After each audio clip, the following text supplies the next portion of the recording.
Janissary adalah pasukan elit infanteri Kesultanan Utsmaniyah yang berdiri sejak akhir abad ke-14.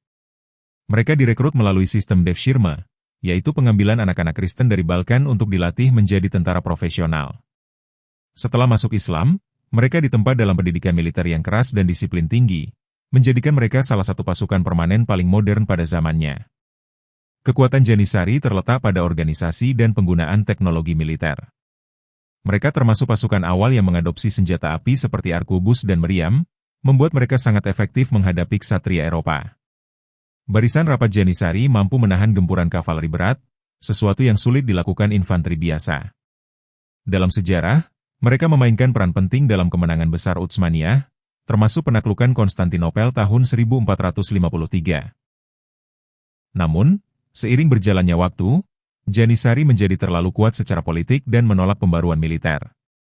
Akhirnya, korps ini dibubarkan secara brutal oleh Sultan Mahmud II pada 1826 dalam peristiwa yang dikenal sebagai Auspicious Incident. Kataprak adalah pasukan kavaleri berat yang digunakan oleh Kekaisaran Bizantium, mewarisi tradisi Persia dan Romawi Timur. Prajurit dan kuda mereka dilapisi zirah hampir sepenuhnya, menciptakan pasukan lapis baja yang tangguh dan menakutkan di medan perang. Dengan perlengkapan semacam ini, mereka sangat efektif dalam pertempuran terbuka melawan infanteri. Strategi utama Cataprak adalah serangan frontal dengan tombak panjang, memanfaatkan momentum kuda untuk menghancurkan barisan musuh.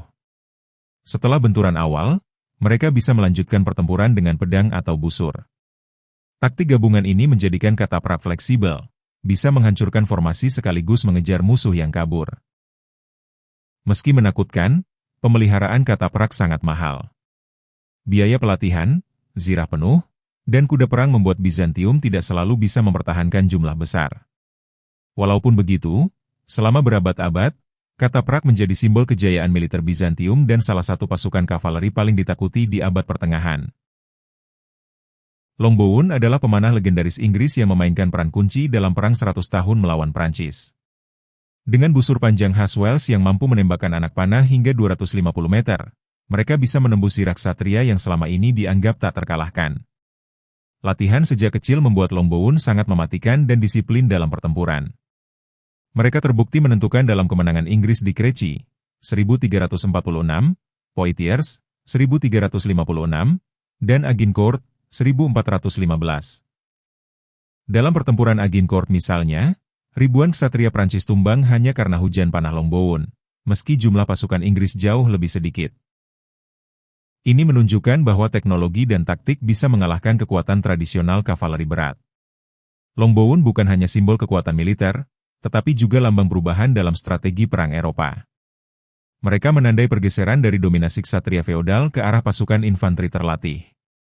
Dengan kemampuan mereka, Inggris mampu mengimbangi bahkan mengalahkan kekuatan Prancis yang lebih besar dan kaya.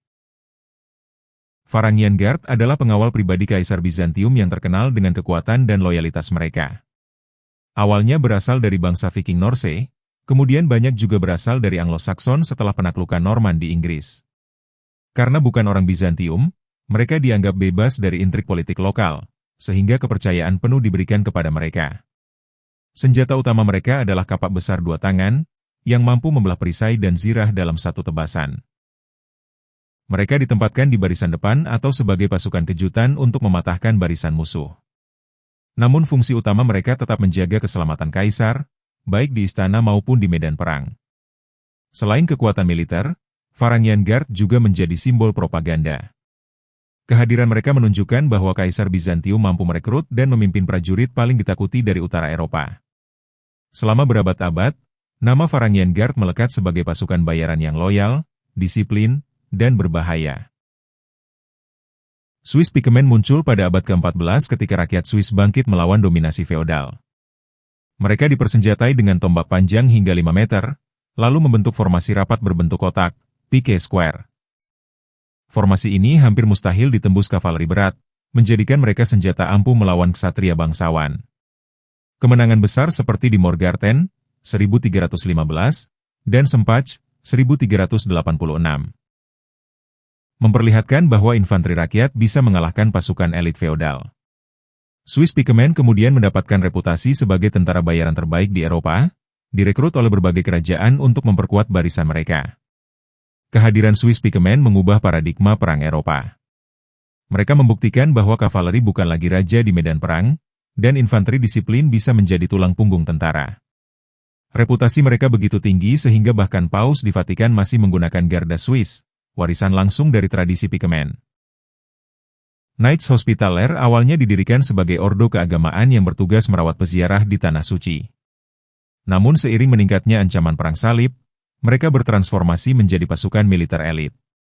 Dengan zirah hitam dan salib putih, mereka menjadi simbol kesetiaan pada misi suci sekaligus ketangguhan di medan perang. Hospitaller berperan besar dalam mempertahankan benteng-benteng Kristen di Timur Tengah dan Laut Tengah. Pengepungan Rhodes dan Malta menjadi contoh bagaimana mereka mampu bertahan melawan serangan besar pasukan Muslim. Mereka bukan hanya pejuang, tetapi juga administrator yang mengelola benteng, rumah sakit, dan logistik militer. Keberanian Hospitaller membuat mereka ditakuti sekaligus dihormati, baik oleh musuh maupun sekutu. Hingga kini, ordo mereka masih eksis dalam bentuk organisasi amal, melanjutkan warisan panjang yang dimulai sejak abad pertengahan sebagai ksatria perang dan pelayan kemanusiaan. Samurai adalah kelas prajurit elit Jepang yang muncul sejak abad pertengahan. Mereka menjunjung tinggi kode kehormatan Bushido, yang menekankan kesetiaan, kehormatan, keberanian, dan pengorbanan. Samurai tidak hanya terampil dengan pedang katana, tetapi juga ahli memanah, menunggang kuda, dan strategi perang. Dalam sejarah Jepang, samurai memainkan peran vital dalam menjaga stabilitas klan feodal.